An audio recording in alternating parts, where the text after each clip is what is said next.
Hey everyone, and welcome to today's Explainer.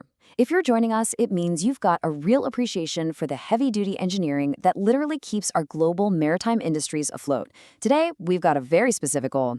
We're making this a masterclass for teaching the technical specifications of an absolute beast of a machine. We're tearing down the TTS single-deck crane, specifically the KL30T 26M model. So let's just jump right in and see exactly what makes this powerhouse tick. Right off the bat, you have to appreciate the sheer scale and rock-solid design we're dealing with here. Built back in 2011 and carrying the official seal of approval from the DNV Classification Society, this crane isn't just built to lift, it's built to survive the absolute most punishing environments you can find on offshore vessels and cargo ships. We're going to do a complete macro to micro teardown today, turning these raw specs into a real lesson on maritime engineering. Here is our quick roadmap for today's Explainer. 1. Meet the KL30T26M. 2. Dimensions and operating range. 3. Load limits and safety. 4. Under the hood. And finally, 5. Winches, ropes, and weight. Let's get to it. Okay, Section 1. Meet the KL30T26M. Overview of the TTS single-deck crane. Before we get lost in the weeds with microscopic engine details, we really need to understand this thing as one complete, massive system. Looking at its general layout, the very first thing that hits you is how incredibly robust the whole setup is. You've got this towering central pedestal and slewing tower acting as the anchor for a massive jib that extends way out. To put this into perspective, the central tower structure alone stands over 12 meters tall. That is roughly the height of a 4-story building, and that's before you even factor in the jib's incredible reach. This whole structured layout is specifically engineered to handle immense, dynamic loads while mounted on a deck that is constantly rolling and pitching. All right, moving into Section 2, Dimensions and Operating Range, examining the physical reach. A crane is really only as useful as the physical space it can control, right? So let's map out its footprint. 26 meters. I really want to emphasize this number because it's the absolute maximum outreach of the crane. To visualize that, 26 meters is pretty much the exact length of a professional basketball court. Imagine sitting right under one hoop and being able to precision drop 30 tons of steel into the hoop on the exact opposite side of the court. That is the massive primary operating zone we're dealing with here.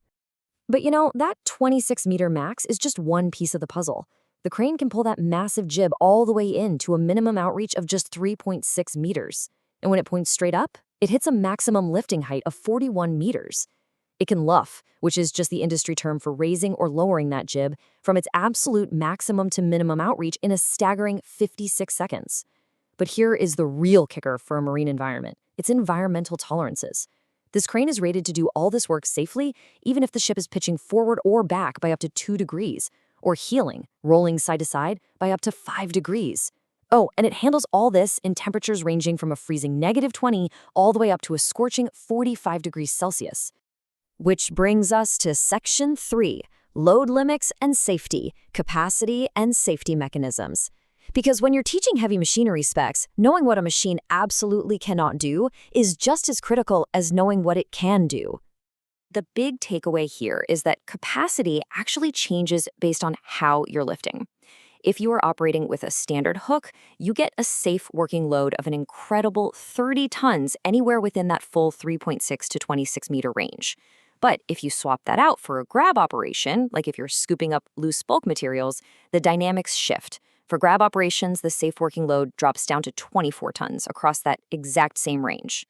Now, this naturally brings up a pretty huge question for any operator or engineer. What actually happens if a load is simply too heavy? I mean, human error happens. Weights get miscalculated all the time. How does this machine stop itself from a catastrophic failure?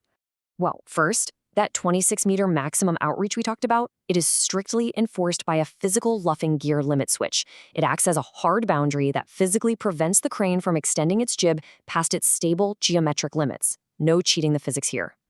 But what if a heavier load is picked up within the allowable range? That's when the crane's automated safety block kicks in. If the sensors detect an overload, the hoisting gear is immediately blocked in the lifting direction. Boom, stopped. Simultaneously, the luffing gear is completely blocked from moving in or out. The system literally paralyzes any movement that could worsen the dynamic strain on the crane. At that point, the load can only do one thing: be safely lowered back down to the deck. It is a brilliantly simple yet totally bulletproof fail-safe mechanism. All right, Section 4, Under the Hood, Power, the electro-hydraulic drive system. Let's crack this thing open and see the power system that makes swinging 30 tons around look easy. The speeds this system achieves are wild.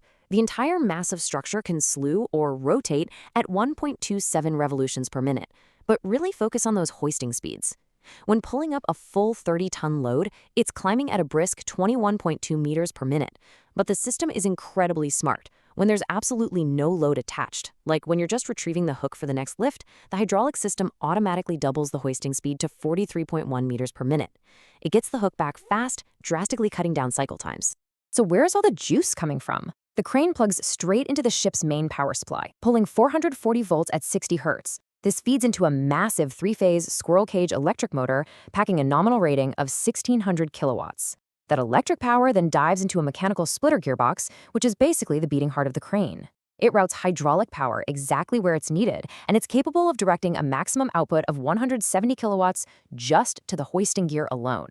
And to actually rotate this whole gigantic assembly, it uses a massive slewing ring featuring exactly 171 precision machine teeth.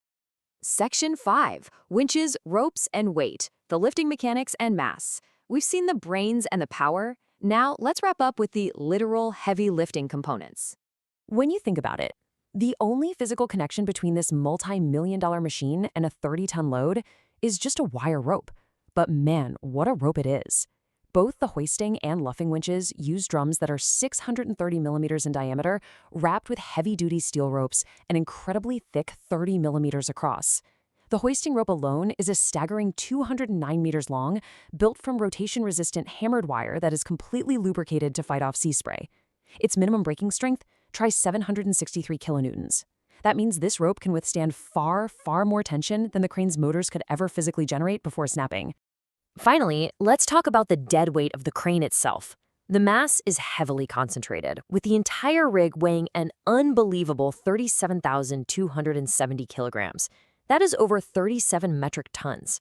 The vast majority of that bulk is housed right in the central slewing tower, which weighs in at nearly 23 tons all by itself. That massive jib makes up another 11.7 tons.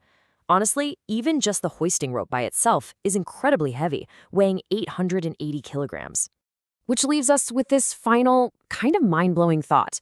How does engineering perfectly balance a 37.2-ton piece of machinery on a floating, pitching vessel, allowing it to safely pluck 30-ton loads out of thin air while battling rough open seas?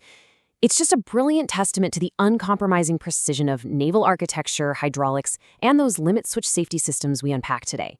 I really hope this teardown has given you a newfound appreciation for the TTS KL 30T 26M deck crane. Thank you so much for joining me for this explainer, and as always,